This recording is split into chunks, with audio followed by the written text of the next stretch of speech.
Hello guys, welcome to my YouTube channel and my mini blog. তো আজকে না কি ভিডিও ছাড়বো সেটা আমি কিছুই বুঝে পাচ্ছিলাম না। তো ভাবলাম যেটা আমি রান্না করি সেটাই তোমাদের সাথে শেয়ার করি। আর আজকে কি রান্না করব মাইন্ডে কিছু ভেবে পাচ্ছিলাম না। এদিকে এতটা গরম দিয়ে দিয়েছে যে মানে নিজেকে কন্ট্রোল করতে পারছিলাম না, অনেকটা গরম। তোমাদের এখানে কি কেমন গরম পড়ছে সেটা আমাকে একবার কমেন্ট করে বলবে। তো এদিকে না দেখো, আমি পনির জন্যে লাল শস্য, পোস্ত আর একটু সাদা শস্য, আদা, কাঁচামরিচ আমি এগুলো বেটে রেখে দিয়েছিলাম আগে থেকে। আর এটা ফোড়নে দিয়ে দিয়েছিলাম অল্প পাঁচফোড়ন আর দুটো শুকনো লঙ্কা। তো এই সব কিছু দিয়ে না আমি এটাকে মিক্সড করে নিয়েছি। তো মিক্সড করে আমি এটাকে কি করব, তার সাথে দিয়ে দেব অল্প শুকনো লঙ্কার গুঁড়ো আর জিরে, আর তার সাথে দেবো হলুদ। তো এগুলাকে আমি অল্প হালকা করে দিয়ে, মশলাটা অনেকটা দেবো না কিন্তু অনেকটা গরম পড়ে গেছে। তো তার সাথে আমি ভেবেছি যে এই কটা মশলা দিয়ে সুন্দর করে আমি তরকারিটা রান্না করে নেব। তো এটাকে না আমি 2-3 মিনিটের জন্য হালকা করে নাড়িয়ে নাড়িয়ে সুন্দরভাবে এটাকে মশলাটাকে ঠিক করে নেব।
তো বন্ধুরা, আমি যা কিছু দেওয়ার ছিল সেটা পনিরতে আমি দিয়ে পনিরটা বানিয়ে নিলাম। আর তোমরা ভাবছো যে পনিরটা আমি কাঁচা কেন দিলাম। অ্যাকচুয়ালি আমি পনির ভাজি না কখনোই, পনিরটা আমি সবসময় কাঁচা দিই। আর সেটাই আমার ভালো লাগে, পনিরটা ভাজা পনির দিতে আমার একদমই ভালো লাগে না। তো এটা এরকমভাবে দিলে না এক্সট্রা একটা মানে পনিরটা সফট থাকে আর খেতে অনেকটা টেস্ট লাগে। তো তার জন্য আমি পনির কখনোই ভাজি না। তো এবার আমি তার মধ্যে নামানোর আগে দিয়ে দিলাম অল্প শাহির পনির মশলা। তো এটা দিলে এক্সট্রা একটা সেন্ট হয়ে যায় আর খেতে তো অনেকটাই মজাদার হয়ে যায়।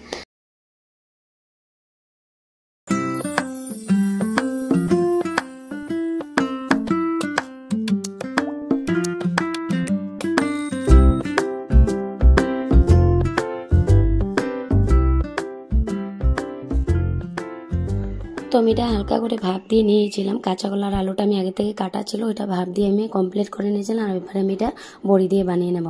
তো এবার আমি দেখো কড়াইটা বসিয়ে দিয়েছি আর তেলটাও দিয়ে দিচ্ছি, তার সাথে দিয়ে দিচ্ছি পাঁচফোড়ন। অনেকটাই গরম, তার জন্য আমি এত মানে হেভি কিছু খাওয়া এমন বানাইনি, নর্মালি বানিয়ে নিয়েছি। তার সাথে দুটো তেজপাতা দিয়ে দিয়েছি। এবার এটাকে আমি হালকা করে মানে ফোড়নটা ভাজা হওয়ার পরে তার মধ্যে আমি এবার সেই কেটে রাখা সব সবজিগুলো দিয়ে দেবো। তো আমি এটা তো নর্মাল মশলাই দেবো, এমন কিছু দেবো না। জিরে গুঁড়া, শুকনো লঙ্কা গুঁড়া, হলুদ।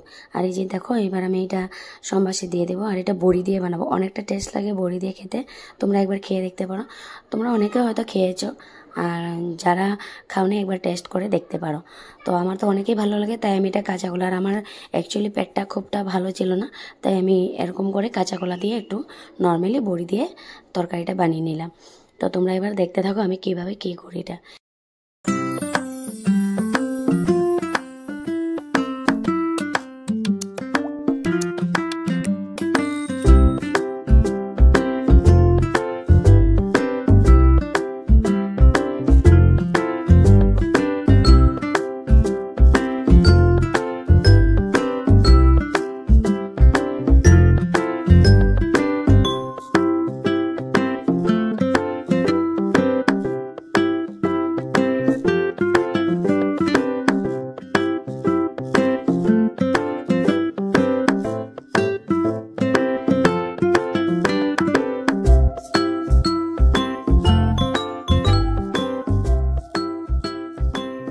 বন্ধুরা আমি ধনিয়া পাতা আর বড়ি যেটা ছিল সেটা এবার আমি ঝুলের মধ্যে দিয়ে দেব। আর সেই তরকারিটা অনেকটা টেস্ট হয়েছে, গরমের মধ্যে এটা হালকা খাওয়া, সবাই খেতে পারো, তোমরাও খেতে পারো একবার বানিয়ে। আমার তো অনেক ভালো লেগেছে খাওয়াটা। আর তোমাদের রেসিপিটা কেমন লেগেছে আমাকে অবশ্যই কমেন্ট করে বলবে। আর যদি ভালো লেগে থাকে একটা লাইক করবে, আমার চ্যানেলটা সাবস্ক্রাইব করবে। And thank you so much আজকের জন্য ভিডিওটা। Tata, bye by.